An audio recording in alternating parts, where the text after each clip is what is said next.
Okay, I only got 50 minutes. It's lots to yak about. I'm going to have to skip and go real fast. So this is basically from the book Nephilim Hybrids and Watchers 10 DNA, which are available on my table, L.A. Marzulli, in that room right there. It's packed with information. And I'm kind of rushing through everything because I really want to get to the DNA evidence. Because in my opinion, that at least the preliminary stuff that we've got, and I'll get to that, it rewrites history. But I'm ahead of myself as usual.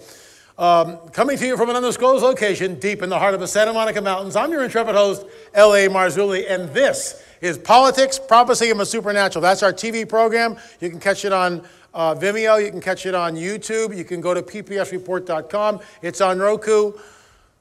There's 25 or 24 episodes. 25 will be up next week. So there's all sorts of information there. It's our weekly TV program, and we don't ask for donations. He that answers a matter before he hears it is folly and shame unto him. There are folks in the body of Christ, okay? When you tell them about the Nephilim or you tell them about UFOs, oh, that's just nonsense. Yeah, who are you kidding there? Oh, it's just all lights in the sky. We all know it. But really, Nephilim never existed. They think they know, but they don't know. There's a deadly combination that we have. It's ignorance and arrogance. Ignorance, obviously, is you haven't studied. You haven't looked at it. And I'll ask people, well, how do you know? Have you ever actually done any research on implants or lights in the sky or the overwhelming evidence that the UFO phenomenon is real? Well, no, not really, but that's just a bunch of hooey. Oh, really? We had a show of hands here yesterday, right?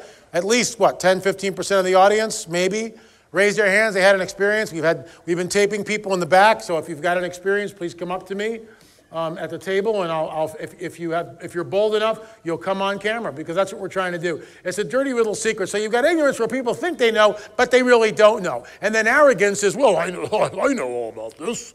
And that's, a lot of people in the church are like that. You know, some Christians have been Christians like for 40 years, and they think they know, but they don't know, because they've never done the research.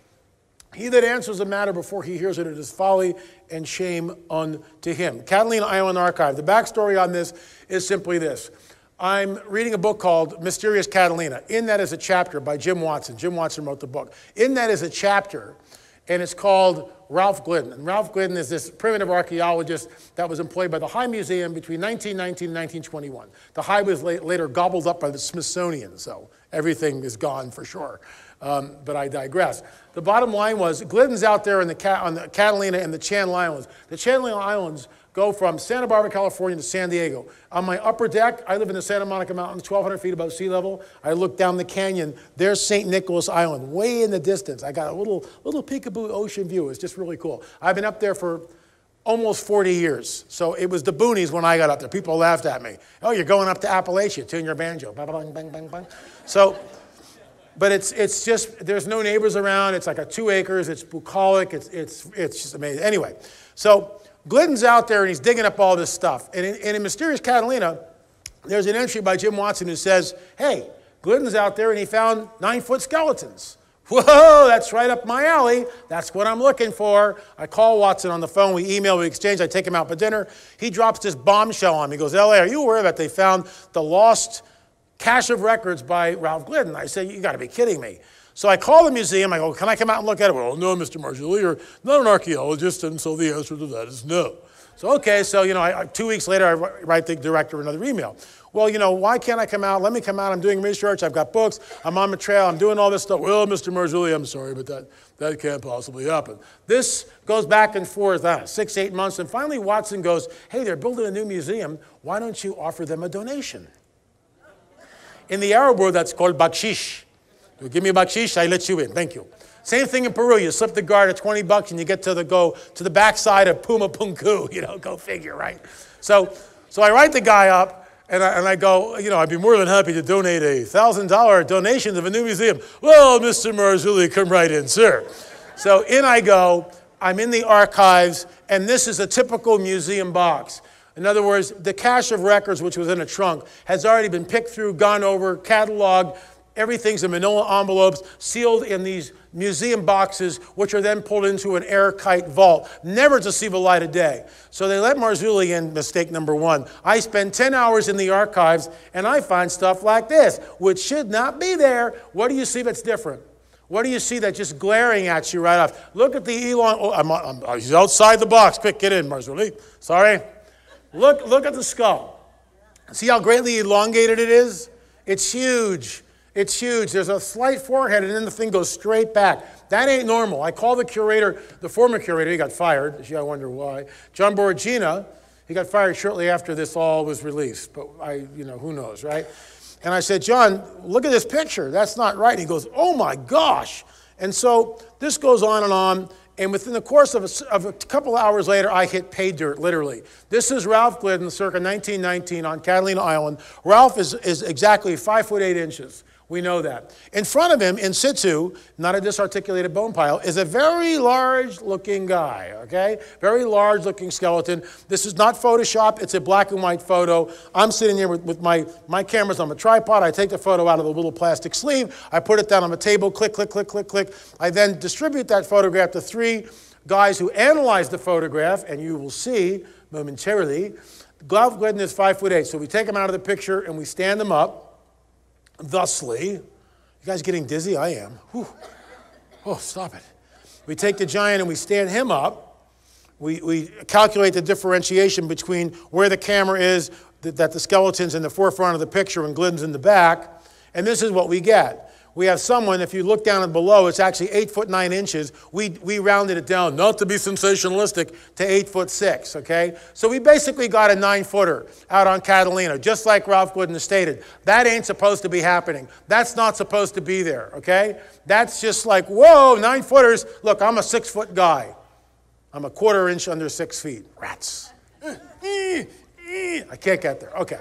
So I'm just under 6 feet. You got to add 3 feet on top of me and then go out this way. And I'll show you a picture in a little bit what that looks like.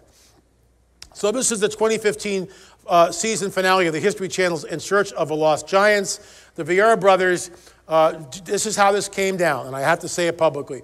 Jim Vieira calls me up. Unbeknownst to me, Vieira's got a production deal with the History Channel, with Prometheus Entertainment. I have no idea this. He goes, hell yeah, I heard you're out in Catalina Island, man. Did you find anything? Well, yeah, I did, but it's getting a new book. Well, can you tell me something? Like an idiot, and I'll never do this again, I sent him the Ralph Glidden picture. Duh. Really dumb mistake. I trusted him. Vieira's a nice guy, but he's under production with the History Channel In Search of the Lost Giants. So they make it look like Vieira discovered the picture. Well, I got wind of this, and so I preempted it and blasted it out on the blog. This is my intellectual property. I'm the guy that discovered it. I'm the guy that paid the $1,000 to the museum to get in there. I'm the guy that spent 10 hours going over, and I'm the guy that published the photograph and had it analyzed. So they have the audacity to call me up. One of the co-producers called me up and goes, well, L.A., I was wondering, it's a female, L.A., I was wondering if you could possibly give us the analyses of that picture. Well, I don't think that's going to happen anytime soon. So that didn't happen. So they offered me, well, why don't you come on and do an interview? So they sent me a ridiculous contract. We went back and forth 3 times. They were fair. Watch the way they spin it. Watch the way they spin it from the supernatural paradigm, the biblical prophetic narrative, which talks about the Nephilim, to the slouching chimpanzee, which decides to get up and become man.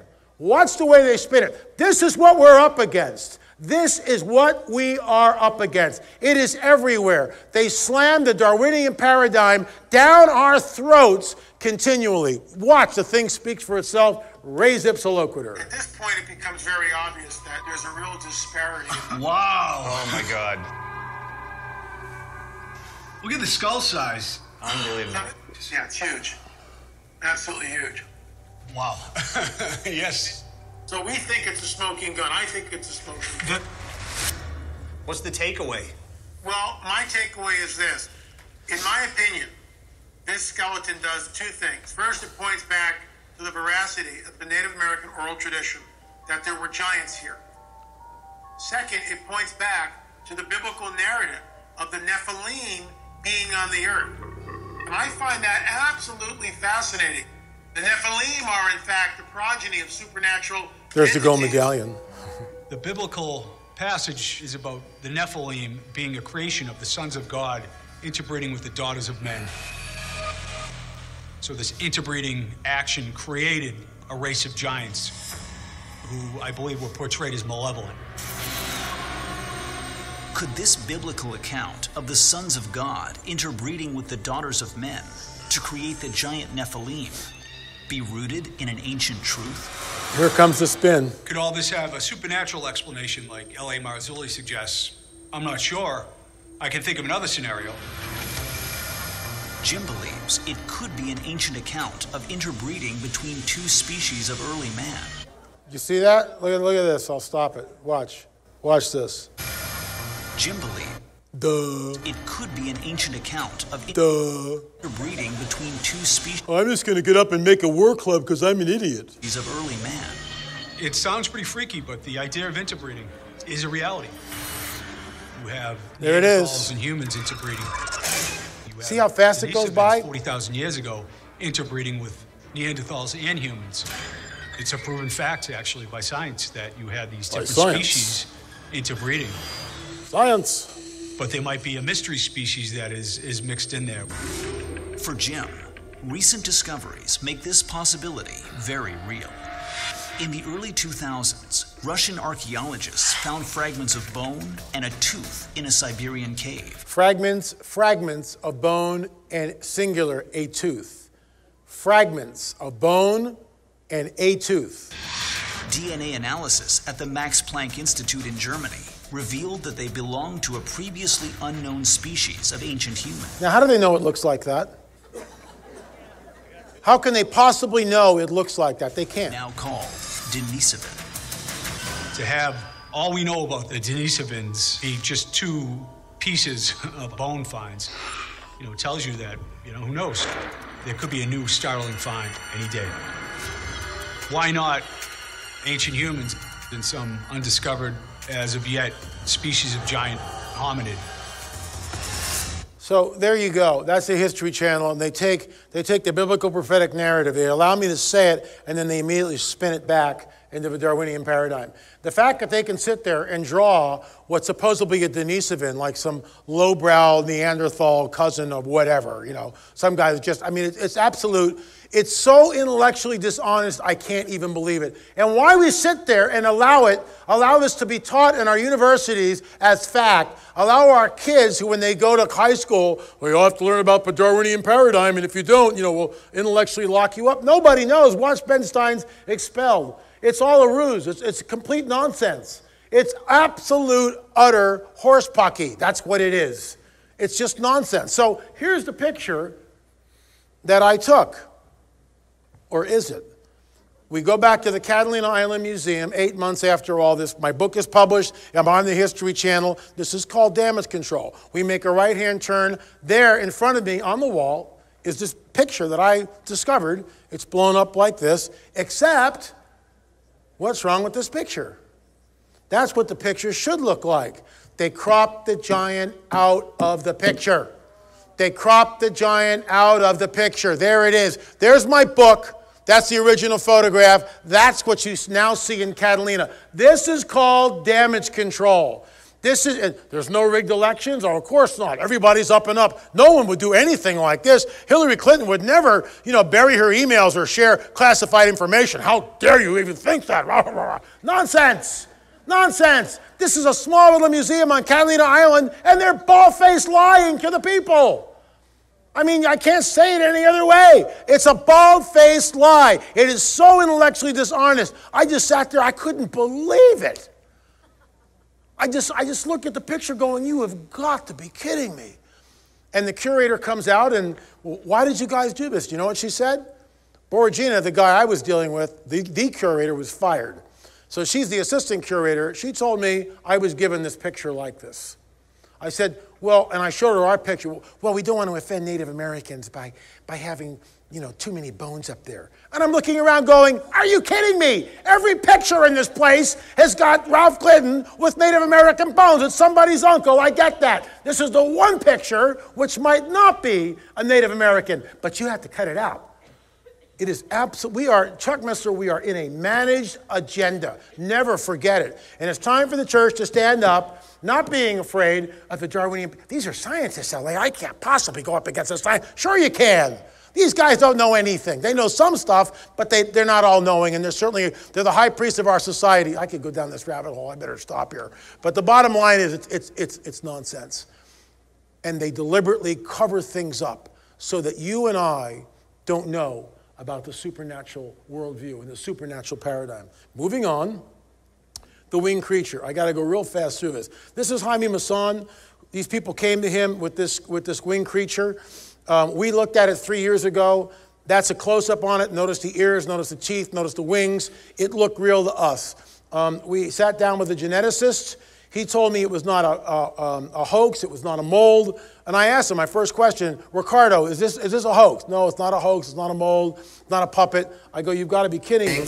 We don't have time to look at the whole thing, but the bottom line was, here's the stinger. You see that little red mark? There's a stinger on this thing. We're looking at, first time I saw it, I said, oh my gosh, it's something out of Revelation chapter 9. It totally blew us away. We didn't know what we were looking at. Is it real? Is it a hoax? Is it live? Is it Memorex? We had no idea. So Jaime sent me the x-rays. And we were debating, is this really going to go in the Watchers 10?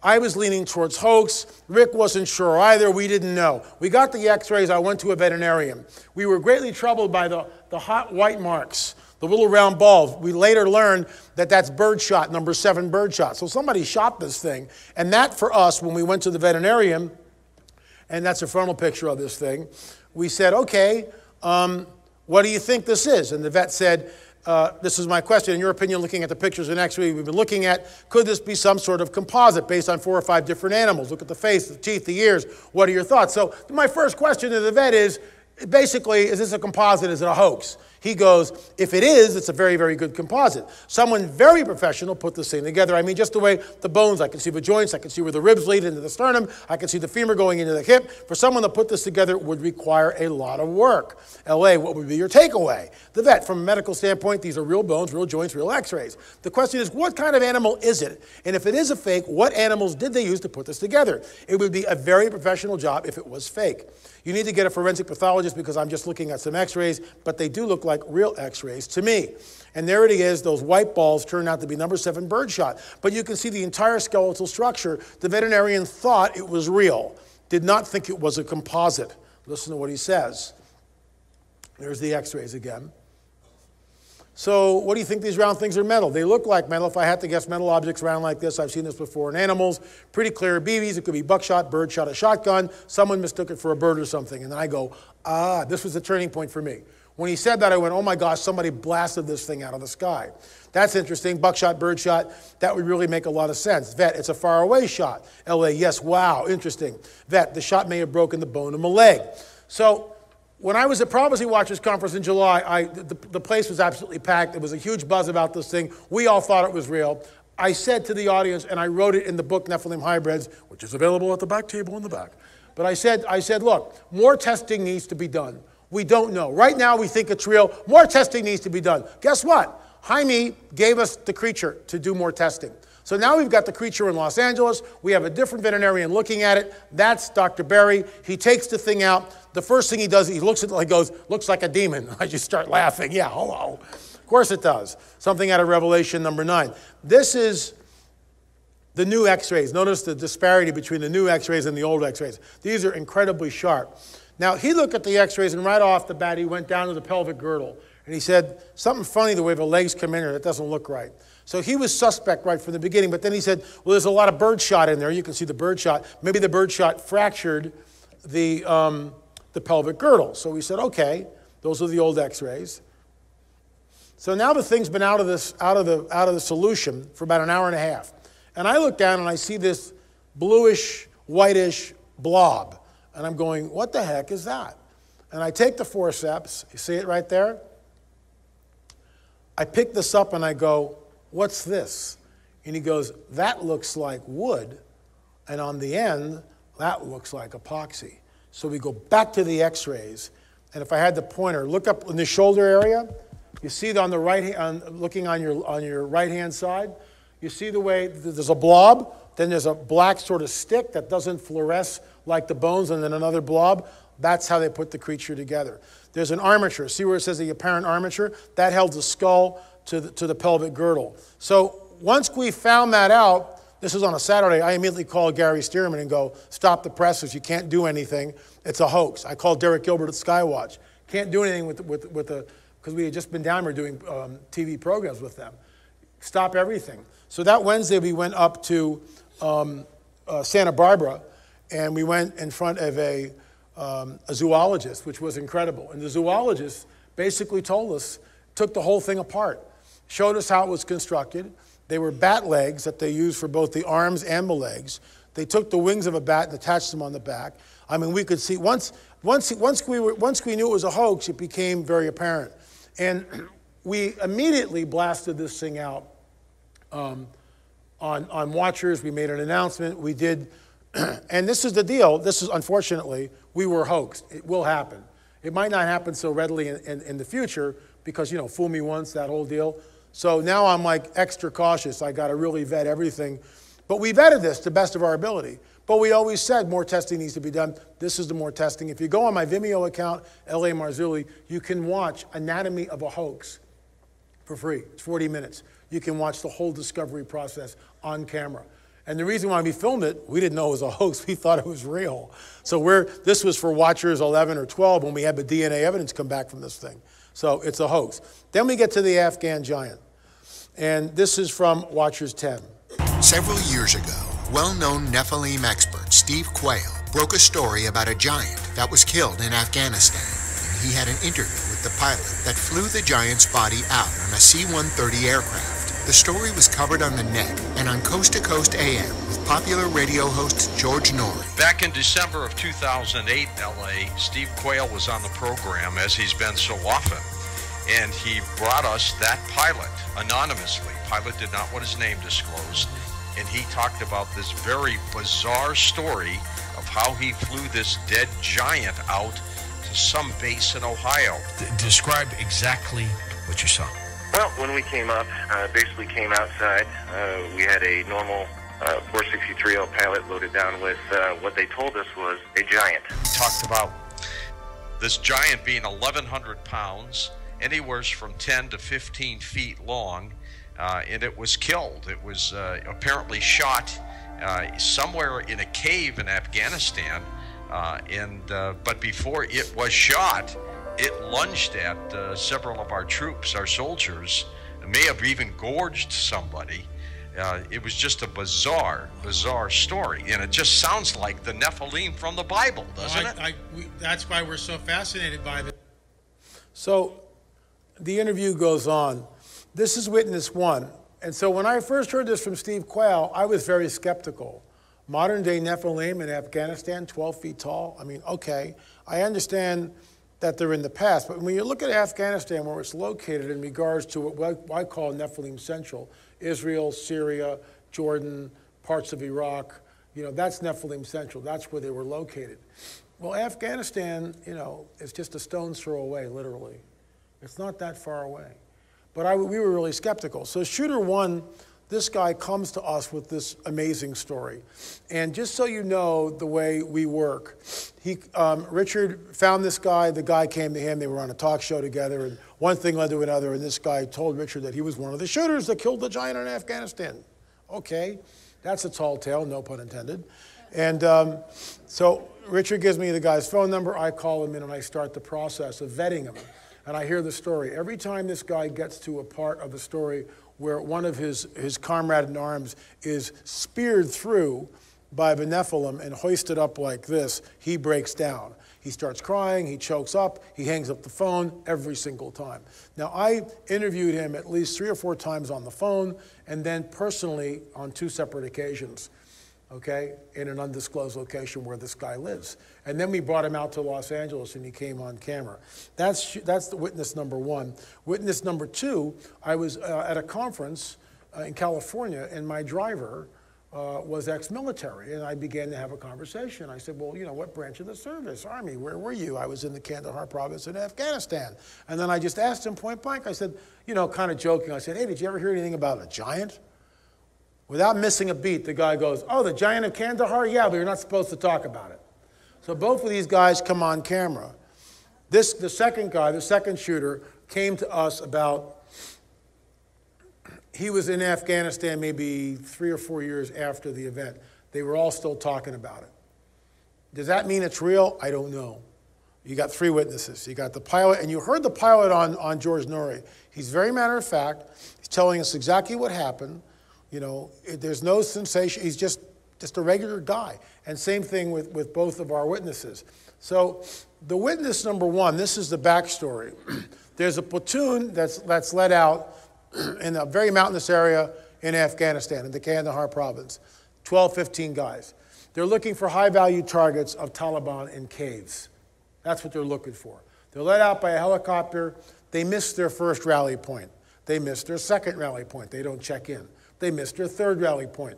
At this point in time, CENTCOM, Central Command, is going, okay, something's not right. Were they ambushed? Were they all killed? Were they taken captives? They don't know. Nobody knows. Second chopper goes up the next morning around the same time, 8:30, lands. They follow the trail. The shooter tells me they're coming down this goat trail. And as they do, they turn the corner to the left, and there's like a ledge. It's a fairly wide ledge, maybe 30 feet. But the ledge has no guardrail, and it goes straight down to the valley below, 1,000 feet, whatever. And above them is a cave. Out of the cave comes something of nightmares. He told me it had to have been at least 12 feet tall. Flaming red hair, 6 fingers, double rows of teeth, 6 toes on each of the feet. And they're stunned. Everybody sits there like this looking at this thing, and he comes out and he has this huge roar type thing, which sounded like the Bigfoot tape, which I talked about this morning. And one of the guys breaks out of his stupor. This guy's name was Dan. And Dan starts running at it, firing his weapon. The giant moves with such agility. He had a spear in one hand and a shield in the other. And he starts running towards Dan with such a speed that these guys are blown away with. This guy's really agile. He's not a lumbering oaf. He's very agile, and he spears Dan with this huge lance. The lance is like this big, hoists him up in the air. And Dan now is like completely impaled, and the giant is coming after more. At some point, someone yells, shoot him in the face, shoot him in the face. 308s, M16s, 50 cal, and they just blow the guy's head off. He falls to the ground. At this point, now the whole thing takes less than 30 seconds. They're back down to earth, and the stench was as powerful as a skunk, but smelled like rotting corpses. So let's pick up the story. There you are in the hills of Afghanistan. How many troop members are you with? We had 6 on my crew, and when we say hills of Afghanistan, for us, we did not fly into the wilderness. We actually flew into a base. I guess this thing was transloaded out of the mountains by a CH-47. But I could see that it did have the 6 fingers. I remember taking my foot up and placing it up next to its foot, and it was extremely large. We estimated at about 12 feet, give or take. What I can tell you is the weight of the thing. Basically, it was approximately 1,500 pounds when it was getting on the aircraft. Now, if you take away the pallet weight and all the rigging that we had to hold this thing down, we figured it was around 1,100 pounds. Of course, we're upset. This is shooter number one. Okay. We lost a very good guy. But add to that, you're discussing something that even in our after-action report, they're saying rewrite it. And we had to rewrite it the way they wanted. How many fingers? So there's the cover-up. 6 toes.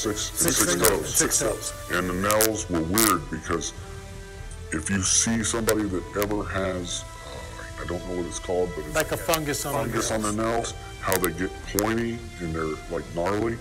That's what they look like. I'm going to show you an artifact. It's a bronze artifact. We had it tested. It's about almost 98% copper, pure copper, but it's bronze. Does this look familiar?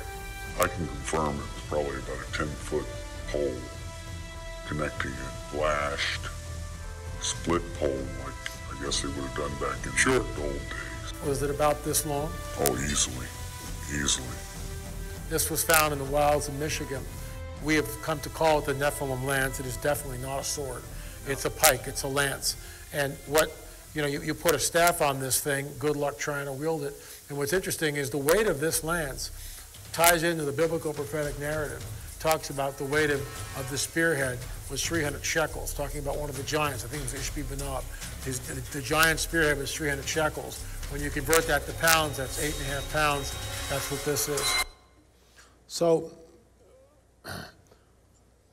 that's a 7-foot ex-basketball player next to the shrimp L.A. Marzulli. I'm 6 feet tall. He's 7 foot tall. There's a 1 foot difference between our heights. Look at the difference. Look, when you go up, you go out. I mean, I look like a shrimp next to this guy, and he's only 7 feet. Now you add 2 feet on top of that to a 9-footer on Catalina,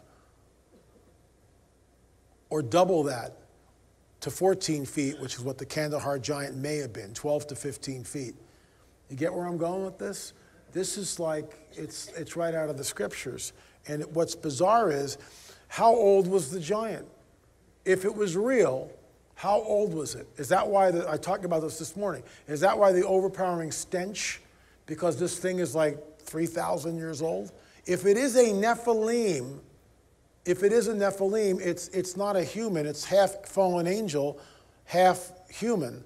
So the shooter, number one, told us when he examined the body, it appeared that there were wounds from the previous day, which were in the process of healing. Because when they got there, I forgot to tell you this, the other platoon which went missing, they were like bones and flesh all over the place. The guy was a cannibal, which fits the book of Enoch. Are there others in the area? As George Norrie pointed out, where did it originate from? Why is it doing in Afghanistan? There were artifacts in the cave. How far back does the cave go? The shooter didn't know. And it's, by the way, it's Wright Patterson. Sorry, it's W-R-I-H. I still haven't corrected that. Sorry. But, you know, the military, we believe, hauled it out to Wright Patterson, which means if it's there, I guarantee you they've already extracted DNA from that. And is that what they're making super soldiers out of? Just saying. So these are all, look, I can't, it's really a hard story to go with because we can't vet it. There are no pictures. There's only what people's description. But, you know, both of these guys would not come on camera because they're ex-military. The pilot would not come on camera. Since we revealed this piece, we've had other people tell us that they too had an encounter with a giant in Kandahar or heard about it. So that's all I can tell you. The bottom line to me is this: if they are still alive, they could be thousands of years old. And we know that there is a network of caves and tunnels in certain places of the earth. So we know that the serpent mound is real. It's there, I've been there, I've walked through it. I will put enmity between thee and the woman, between thy seed and her seed. It will bruise thy head, thou shalt bruise thy heel. This is the essence of the biblical war that we find ourselves in. This is, I talked about this yesterday, this is the war. And I gotta go because I only got 17 minutes here. This is the Great Serpent Mound in Ohio. And you can only really appreciate this from the air. Who is the prince of the power of the air? When you're on the ground, you see this mound that sort of undulates, but you don't see it like this. You gotta get above it. And this is an aerial shot from a drone, so you can see what we're looking at here. This thing goes on, and these undulations correspond to different solar solstices, winter solstice, summer solstice, different lunar eclipses, all this kind of stuff. And you'll see at the very end, you'll see the open mouth. And New Agers say that the serpent is giving birth to the egg, and the egg is wisdom. I say nonsense. And a friend of mine who's an archaeologist, Mark H., when he listened to Gary Stearman's presentation a few years ago at Nephilim Mounds conference that we did 3 of them, the final conference, Gary was talking about it's all about the seed. And Mark was at the Serpent Mound, because he lives in Ohio, and Mark said, I think the serpent is trying to swallow the seed of the woman. And when he said that, I was off to the races, and I wrote a whole basically a paper on it, which was published in Prophecy Watchers magazine. What we are looking at here, this is an ancient mound, and archaeologists differ as to the age. Some point it out as 4,000 years old. Some say, no, it can't possibly be that old, it's only 800 years old. The bottom line is, First Nation people, Native American people, why they call themselves First Nation, might not have been the first people here. There was a race that preceded them. When you go to the Ohio Mounds, the Great Circle Mound, Native Americans did not do this. There's a good shot of the head and the egg. The serpent is trying to swallow. Why is it always a serpent? Come on. I mean, it's not a stretch of an imagination. And archaeologists, you know, no one really knows who built this thing. Oh, the woodland people. Well, who are the woodland people? We don't really know. Well, who are the Adena? Well, why do they call them the Adena or the Hopewell? They just make up names. They don't know. They're looking at something and they don't know. So this paradigm that I'm presenting to you is just as valid as any paradigm that they have. I'm saying that Nephilim built this. It's on a high place overlooking a river. Originally, there were no trees around here at all. You go back 4,000 years ago, this is a meadow on a high place that juts out over a river. And when you can see it from the air, this is a sign. The seed of the woman will be eaten by the serpent. The serpent will get the victory. See what's going on here? And when they all fled, our hypothesis, as you'll hear in a few minutes, has always been that when Joshua and Caleb pressed into the promised land and saw the Nephilim tribes, there's a mandate by the most holy God to wipe them all out. That's genocide. There's no way around that. And that's the very scripture that Richard Dawkins will use to prove that the God of the Bible is a maniacal, genocidal, murderous, horrible figure. But he doesn't understand what the scriptures are saying. And he makes fun of Joshua. Jericho was a Nephilim stronghold. We see the different tribes in the area, the Nephilim, the Zanzumim, the Rephaim, the Emims, the Anakim. They're all there. They're all there in the Levant. Why? Read the cosmic chess match. Move, counter-move, move, counter-move. Once the fallen cherub, once Satan understands what the plan is, he moves all of his guys in there. The seed of the serpent begins to multiply. So our hypothesis has been this. Another shot of the serpent now, pretty cool. Our hypothesis has always been that when Joshua and Caleb came into the promised land roughly 3,500 years ago, all these Nephilim tribes were there. And the mandate from a loving, holy God, which is the same in the Old Testament as it is today, there's no change here, the mandate comes down to wipe them all out. Men, women, children, animals, burn everything.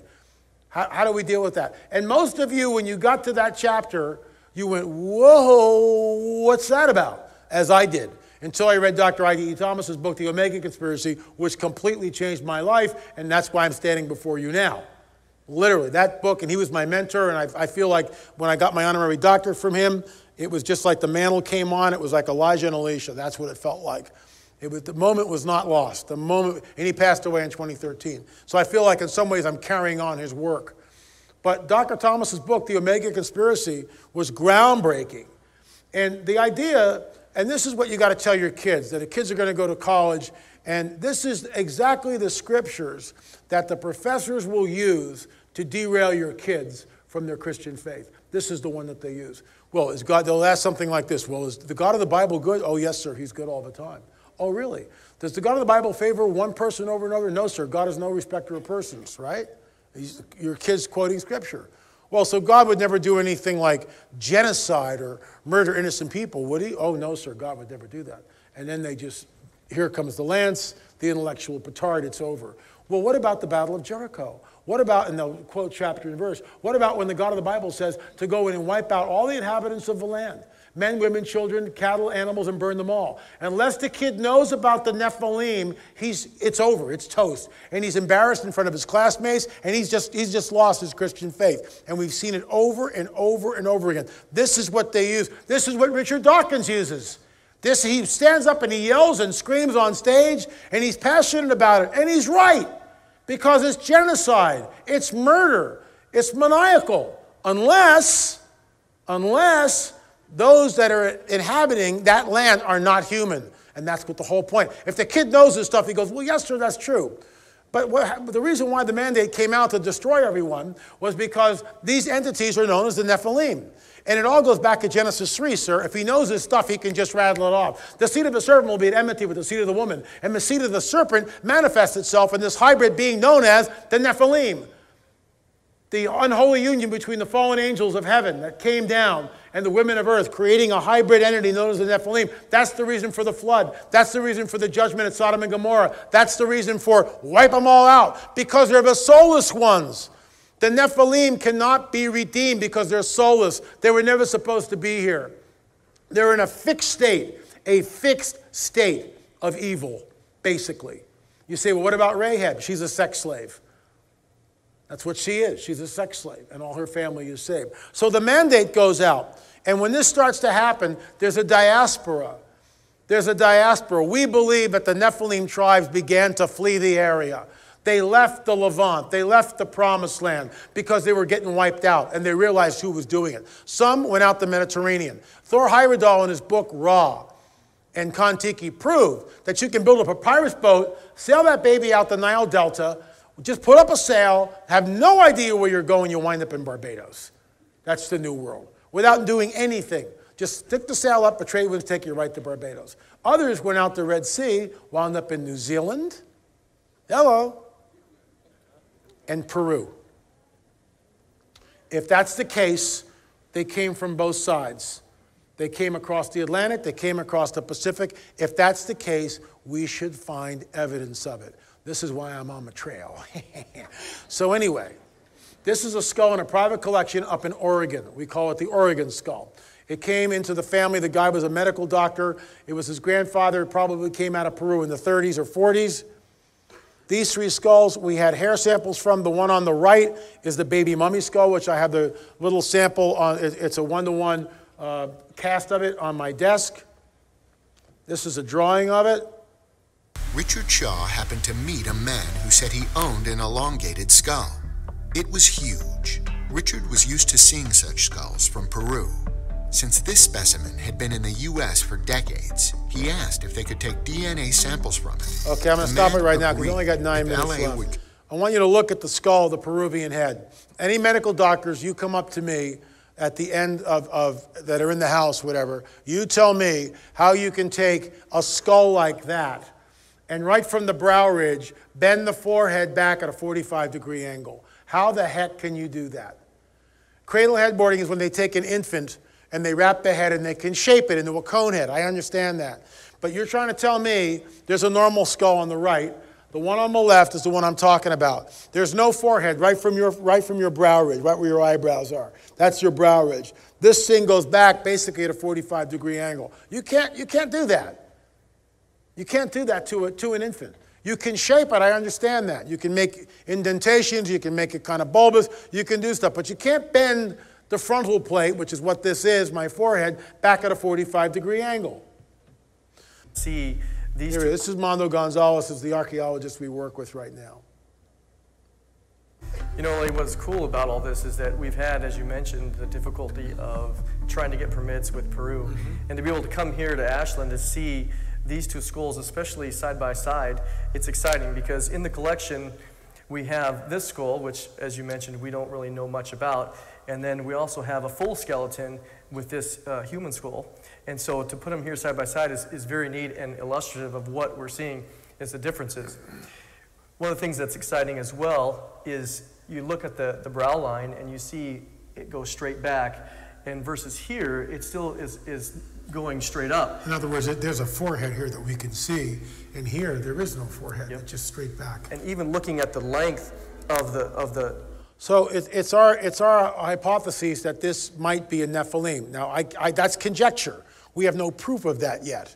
But the DNA analysis, this is what we did. We took a Dremel, turned the skull upside down, we went in a slight bit, took compressed air. By the way, we're all in lab suits, full on gear.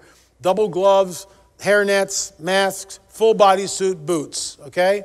We go in with a Dremel kit about a 1/16 of an inch, take compressed air, blow everything out. Put a brand new sheet of paper, we've got double gloves on, all right, underneath. Then we go in with the Dremel, we're extracting fresh powder from the interior of the skull. So we have geneticists on camera saying that this is the best way to do it to avoid contamination.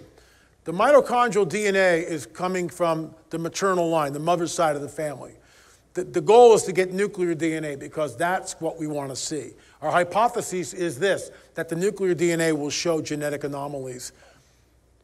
And if it shows genetic anomalies which are not human, which are not part of a natural genome like Denisovin, then what are we really looking at here? Then at that point I can go, the evidence seems to be pointing that this may be Nephilim. The mitochondrial DNA tells us that this skull came out, T as in Tom, T2B, which originated 10 to 12,000 years ago, and you can throw that date out, whatever, in Mesopotamia, or the Fertile Crescent, modern Syria and Turkey. Syria and Turkey. This is Nephilim Central. This is where they came down on Mount Hermon and spread out. Then we tested the baby skull. This is the one. Look at the strawberry blonde hair. Look at the greatly elongated skull. And we're not even sure how old this thing was. One dentist put it at 18 months. We're not so sure. So we did the testing there, and this came back, the carbon-14 dating was 2,000 years old. We got to unwrap a 2,000-year-old baby mummy skull. The haplogroup U2E1. Then we took hair samples from these two, the haplogroup H2A. Both of them are European. So now we've got to review, and this is where it goes right off the rails. Why is this important? And this is why I've been hammering the Darwinian paradigm. Darwinism states emphatically that at the end of the last ice age, there was a land bridge known as the Beringian land bridge, which connected Asia to Alaska. And Asians came across 10, 12,000 years ago, end of the last ice age, according to Darwin. And they populated the Americas. We have four samples from skulls that we've done DNA testing on. And the mitochondrial DNA shows us that's not the case. T2B is Mesopotamia, the Fertile Crescent, Syria and Turkey. Haplogroup U2E1 is European. Haplogroup for the other two skulls are H2A. What this does is it rewrites history. It rewrites history. It points back to the veracity of the biblical prophetic narrative that the Nephilim made, that these, in fact, may be artifacts of the Nephilim, that they may have come, fled the Levant, and settled in Peru, because they shouldn't be there. If I only had one skull and one artifact, you could say, well, you know, it's just, we have four. We have four. All came back the same thing. Four. European and Middle Eastern. Something's going on here. Something doesn't fit the Darwinian paradigm. Yes! And what it does is it bolsters the biblical prophetic narrative.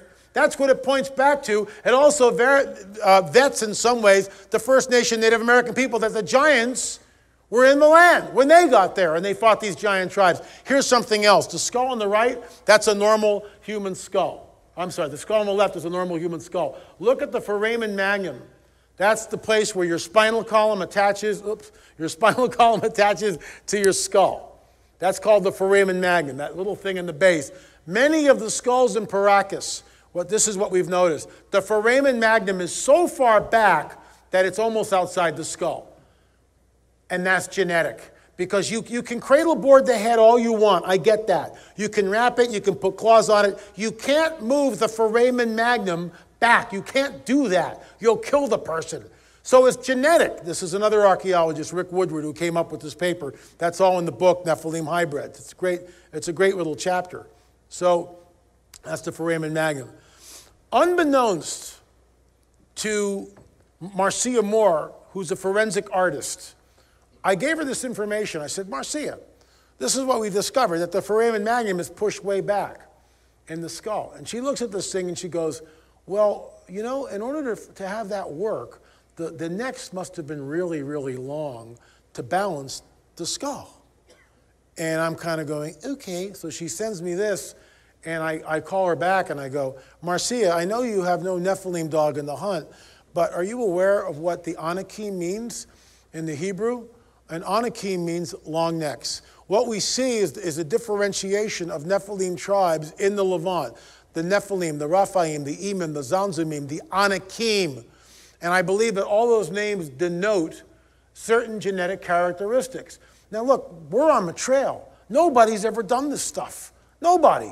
We're the only people that are doing it, running around, trying to get DNA, doing all this stuff. We could be wrong. But so far, our hypothesis is working out that something is just not figuring in. And it's bolstering our hypotheses that these are, in fact, Nephilim tribes, the long necks. We want to get a whole skeleton if we can. We're in the process of extracting new DNA samples from multiple sources and taking them legally out of the country. We don't have it yet, but we're in the process of actually obtaining that. So normally I would close with a little deal and then thank you. But this is the end of Watchers 10, and I love it because it's just so succinct. And I'm going to close with this, and then I'm going to say thank you. It's been a wild ride these past 3 years, researching and gathering information from all over the world, taking samples, walking through ancient graveyards, studying the enigmatic, elongated skulls and strange winged creatures. You might ask yourself, why in the world do we do this? The Old Testament says that there were giants in the land, specifically that the Nephilim were on the earth in the days of Noah and also afterward. But here's the rub. There isn't any real biblical information on when or if all the giants disappeared. We don't know what happened to them. Apparently, there have been incursions of giants throughout history, all the way from ancient times until only a few hundred years ago in Peru in North America. Think about what I discovered on Catalina Island and how the museum is in damage control mode as they redacted the photograph from 1919 showing a giant just under 9 feet. Why did they think they needed to do this? However, in Afghanistan, there may still be giants hidden away in some cave, known only to the locals and the military. Their existence kept from the public. But why? What right does the military have to secretly study the carcass of a dead giant? And for what purpose? Then there's Jaime's creature, or fairy. We hope to do one more test, perhaps back at SEAL Lab, and EDX analyses of the fairy would tell us, without question, if the white dots on the X-ray are composed of lead. If so, the veterinarian's hypotheses about someone shooting it down would be proven correct. Even at this point, the fairy appears to be genuine and not a fake. Could this creature be an actual example of what the book of Revelation predicted some 2,000 years ago? We don't know how much time the world has before things really go off the rails. As we stated in Watchers 9, these are the days of chaos, and people say they can sense something bad is coming. All we know is that so far, the historical information in the Bible is proving to be scientifically accurate. Ta-da! Anyway, we're on the trail. If you want to dig deeper, you can get Watchers 10, Nephilim hybrids. There's all the DNA evidences in the back from the Canadian lab. You can read it for yourself. I'll just close with this. It'll take me about 20 seconds. We have been lied to in our schools, in our higher education. They have deliberately obfuscated the biblical truth. The reason why I do this is because it points back to the veracity of the supernatural, which points back to a loving, holy God who is coming soon. As I said yesterday, we are in the midst of a cosmic regime change when the God of this world, Satan, will finally be overthrown and deposed, and the King, Lord Jesus, the King of Kings, the Lord of Lords, will come in with flying white horses, the armies of heaven, and he will start the millennial age. And I can't wait for that. Thanks for listening, guys. God bless.